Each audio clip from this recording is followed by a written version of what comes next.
Bienvenidos a Madoka Coffee, espero que disfruten esta historia con nosotras. Si tienen sugerencias, por favor déjenla, queremos mejorar. Si les agrada lo que ven, denle gusta y suscríbanse para seguir haciendo las historias. Ahora sí, comenzamos. Desde el momento en que mi hermano gemelo James y yo nacimos, quedó claro que nuestras vidas seguirían caminos muy diferentes.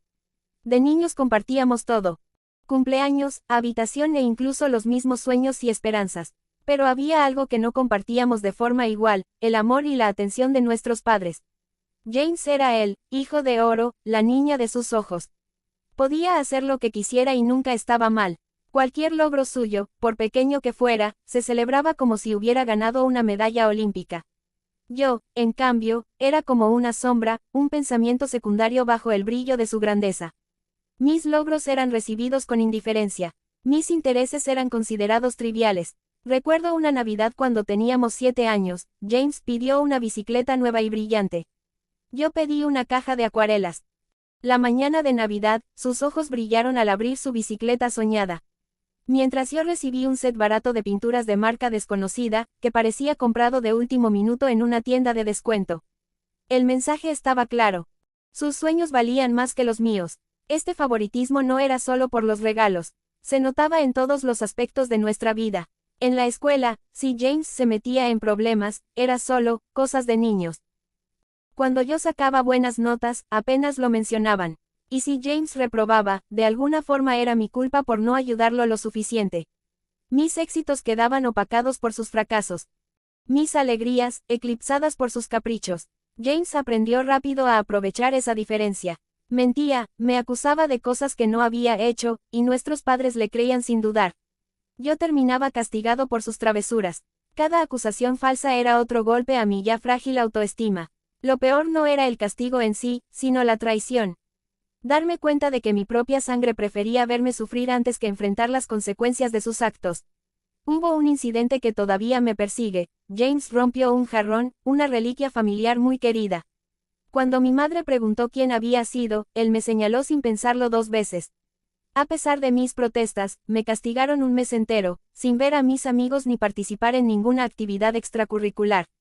Fue en ese momento, mirando a los ojos de mi madre y viendo solo decepción y enojo, que entendí realmente la profundidad de su favoritismo. La vida en casa se convirtió en un delicado equilibrio, evitar las trampas de James mientras seguía buscando la aprobación y el amor de mis padres. Cada día era un recordatorio de que yo no era suficiente, de que por más que me esforzara, siempre sería el segundo. A medida que crecíamos, la brecha entre nosotros solo se hizo más grande. James se volvió más manipulador y yo más retraído. Encontrando consuelo en los libros y las historias donde los héroes superaban la adversidad y encontraban finales felices. Soñaba con el día en que pudiera escapar. Encontrar mi propio camino y demostrar mi valor al mundo, aunque mis padres nunca lo vieran. Escribir se convirtió en mi refugio. Cada palabra que ponía en el papel era como liberar un peso que había cargado durante años. La escritura era tanto catártica como liberadora. Me permitía procesar mi dolor y transformarlo en algo hermoso y significativo. Mi abuela solía leer mis escritos.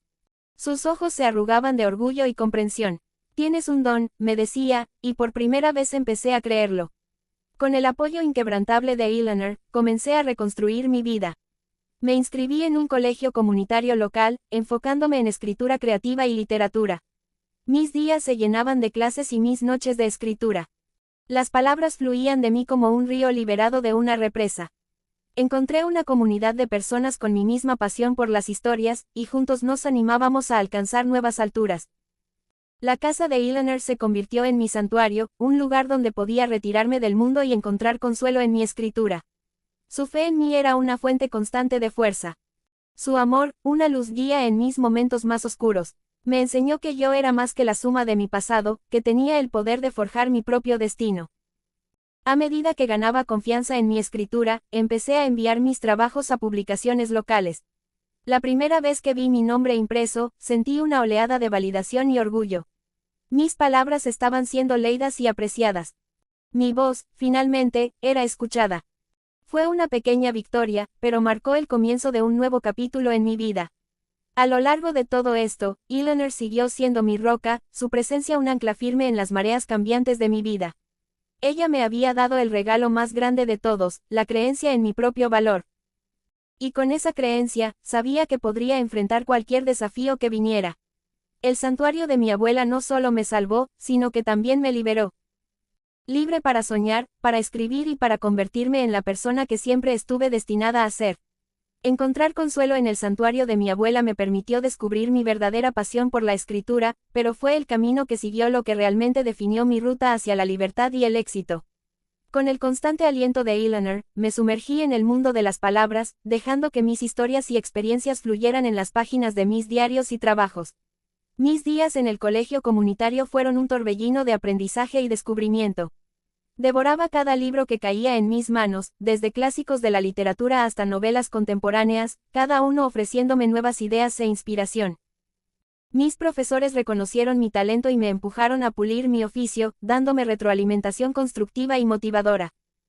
Por primera vez en mi vida, sentía que estaba exactamente donde debía estar. No pasó mucho tiempo antes de que mi trabajo empezara a llamar la atención. Envié cuentos cortos y ensayos a revistas locales y publicaciones en línea. Cada aceptación era un pequeño triunfo que alimentaba mi confianza. Mis palabras resonaban con los lectores y esa sensación de validación era embriagadora. Vertía mi corazón en cada pieza, sacando de ese pozo de emociones y experiencias que me habían formado. Una noche, mientras estaba sentada en la mesa de la cocina de mi abuela con mi laptop abierta, recibí un correo que lo cambiaría todo. Una revista literaria reconocida había aceptado uno de mis cuentos para publicarlo. Elogiaron mi escritura por su honestidad cruda y su profundidad emocional, y querían incluirlo en su próximo número. Leí el correo una y otra vez, con lágrimas de alegría corriendo por mi rostro. Eleanor me abrazó fuerte, su orgullo evidente en su sonrisa radiante. Sabía que podías hacerlo, susurró, con la voz cargada de emoción. La publicación de ese cuento fue un punto de inflexión. Abrió puertas que solo había soñado, llevando a oportunidades que nunca creí posibles. Empecé a recibir invitaciones para hablar en talleres de escritura y eventos literarios, compartiendo mi viaje y las lecciones que había aprendido en el camino.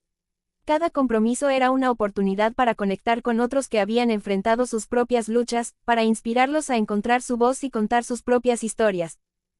A medida que mi carrera de escritura florecía, también lo hacía mi independencia financiera. Empecé a ganar un ingreso estable con mi trabajo, suficiente para mantenerme a mí misma y contribuir en la casa de mi abuela. La sensación de logro era profunda. No solo había escapado del ambiente tóxico de mi infancia, sino que había construido una vida propia, basada en mi pasión y talento. Pero el éxito no era solo estabilidad económica. Era encontrar mi identidad y recuperar mi autoestima. La escritura me permitió procesar mi pasado, convertir mi dolor en algo hermoso y significativo. Era una forma de terapia, una manera de sanar las heridas causadas por años de negligencia y acusaciones falsas. Con cada historia que escribía, sentía que una parte de mí volvía a la vida.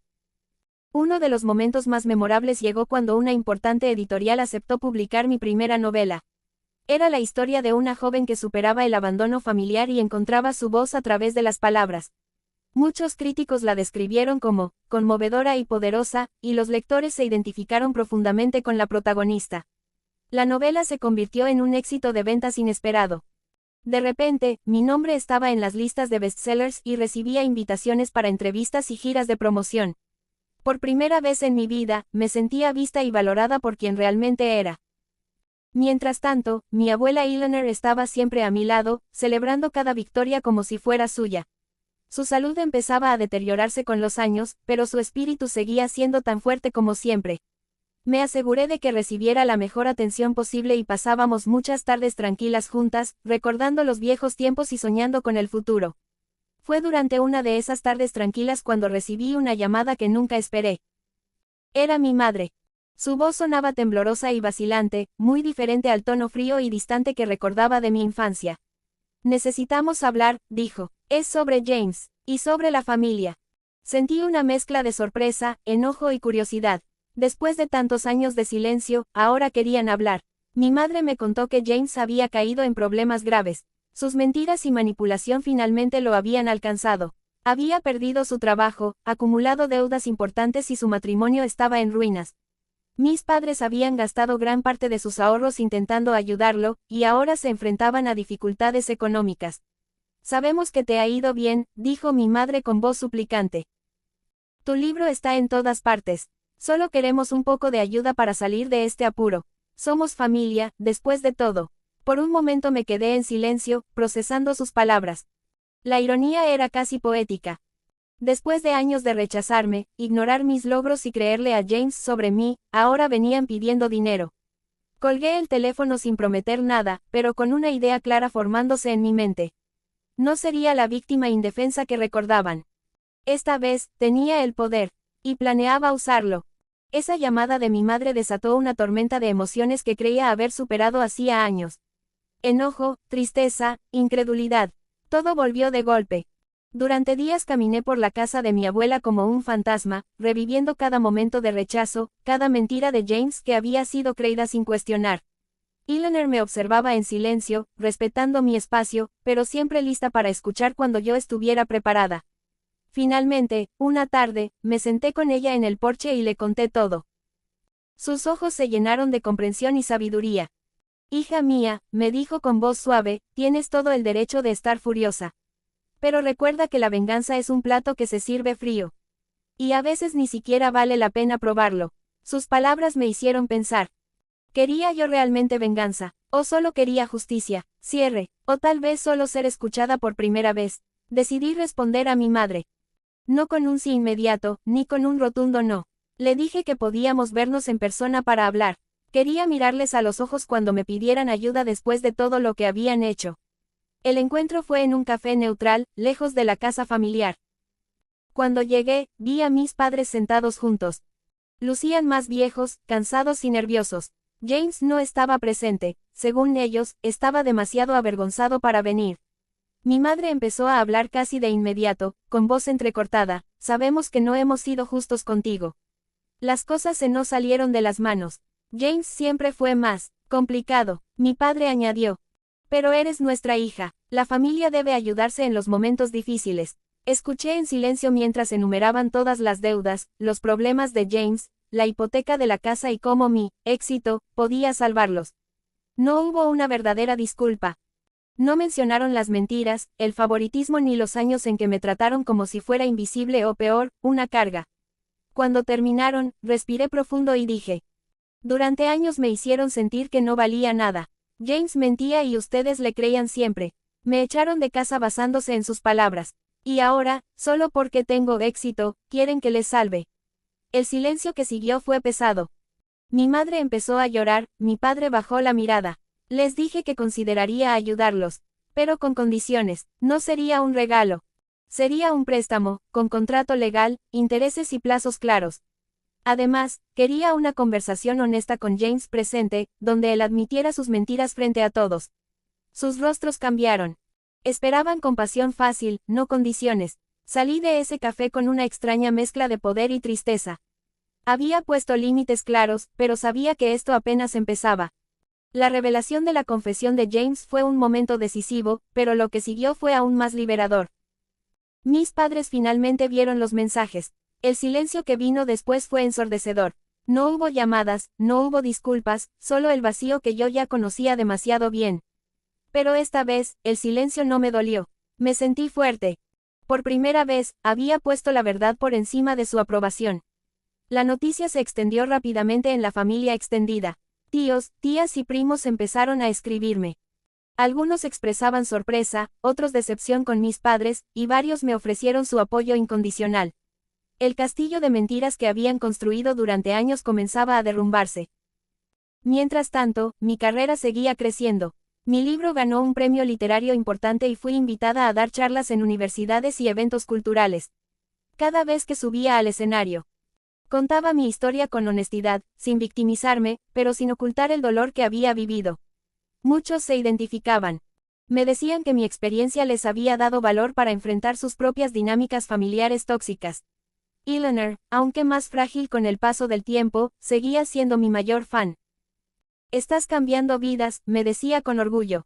Pero lo más importante es que te cambiaste a ti misma. Un día, recibí una carta inesperada de mi madre. No pedía dinero esta vez. Era una carta larga, llena de justificaciones, pero también con algunas admisiones.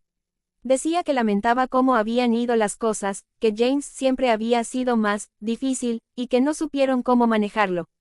No era la disculpa completa que yo merecía, pero era algo. Un pequeño paso. Decidí responderle con calma y claridad. Le agradecí la carta. Pero le dije que la sanación no se compra con dinero ni con palabras a medias. Que si realmente querían reparar algo, tendrían que empezar por reconocer completamente el daño causado, incluyendo una conversación sincera con James. Hasta ahora, no he recibido respuesta. Hoy vivo en paz. Tengo mi propia casa, mi carrera exitosa y personas que me quieren de verdad. La venganza que busqué no fue destruirlos, sino liberarme de ellos. Elegí la verdad por encima de la falsa reconciliación. Elegí mi dignidad por encima del dinero. Y esa, para mí, es la mayor victoria. Meses después, recibí otra llamada. Esta vez era James. Su voz sonaba diferente, más humilde, casi rota. Me dijo que había leído mi libro. Que nunca imaginó cuánto daño había causado con sus mentiras. Que estaba en terapia y que por primera vez entendía lo tóxico que había sido. Escuché sin interrumpirlo. Parte de mí quería colgar. Otra parte quería creer que era posible un cambio real. Solo quiero que sepas que lo siento, dijo. No espero que me perdones, pero necesitaba decírtelo.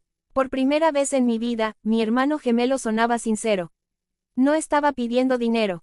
No estaba justificando nada, solo pedía que escuchara su arrepentimiento. Le respondí con calma. Gracias por decirlo, pero las palabras no borran años de dolor. Si realmente quieres cambiar, demuéstralo con acciones, no solo con disculpas. Colgué el teléfono sintiendo una extraña paz. No era perdón completo, pero tampoco era el odio que sentía antes. Era algo intermedio, aceptación de lo que pasó y liberación de la necesidad de venganza. Mis padres, al ver que James había dado el primer paso, empezaron a cambiar su actitud también. Me enviaron cartas y mensajes más honestos. Reconocieron que el favoritismo había destruido nuestra familia y que yo había pagado el precio más alto. No volví a casa. No les di dinero. Pero sí acepté una reunión familiar con un terapeuta neutral. Fue difícil. Hubo lágrimas, gritos y verdades que dolieron. Pero también hubo momentos de honestidad que nunca habíamos tenido. La sanación no fue mágica ni instantánea. Fue lenta, incómoda y a veces dolorosa. Sin embargo, poco a poco empezamos a reconstruir algo nuevo. Una relación basada en respeto mutuo y límites claros, no en mentiras ni favoritismos. Hoy mantengo contacto con ellos, pero con distancia saludable. Celebro mis logros con personas que me apoyaron cuando nadie más lo hizo. Y escribo no solo para sanar mi pasado, sino para ayudar a otros que viven situaciones similares. La venganza que busqué al principio se transformó en algo mucho más poderoso, mi propia paz y la oportunidad de romper el ciclo tóxico de mi familia. Con el tiempo, las cosas empezaron a cambiar poco a poco. James siguió en terapia y, por primera vez, asumió públicamente sus mentiras. Mis padres, aunque con dificultad, reconocieron que el favoritismo había sido un error grave que destruyó la confianza en la familia. No fue un final de cuento de hadas con abrazos y lágrimas de felicidad. Fue más real, conversaciones incómodas, disculpas que llegaron tarde y límites muy claros que yo puse y mantuve. Decidí ayudarlos económicamente, pero solo como un préstamo formal, con contrato y plazos. No fue por lástima ni por obligación familiar. Fue porque elegí cerrar ese capítulo con dignidad, sin dejar que el rencor siguiera controlando mi vida. Hoy miro hacia atrás y veo que la venganza no fue destruirlos ni humillarlos. Mi verdadera venganza fue convertirme en la mujer fuerte, exitosa e independiente que ellos nunca creyeron que podría ser. Escribí mi historia no solo para sanar, sino para recordarme a mí misma que nadie tiene el poder de definir mi valor. Ni mis padres, ni mi hermano, ni nadie. Si estás pasando por algo similar, quiero decirte esto, no estás solo. El favoritismo duele profundamente, pero no tiene que definir tu futuro. Busca tu propia voz, tu propia familia elegida y tu propia sanación. A veces la mejor venganza es simplemente vivir bien y dejar que ellos se enfrenten a las consecuencias de sus actos. Gracias por escuchar mi historia.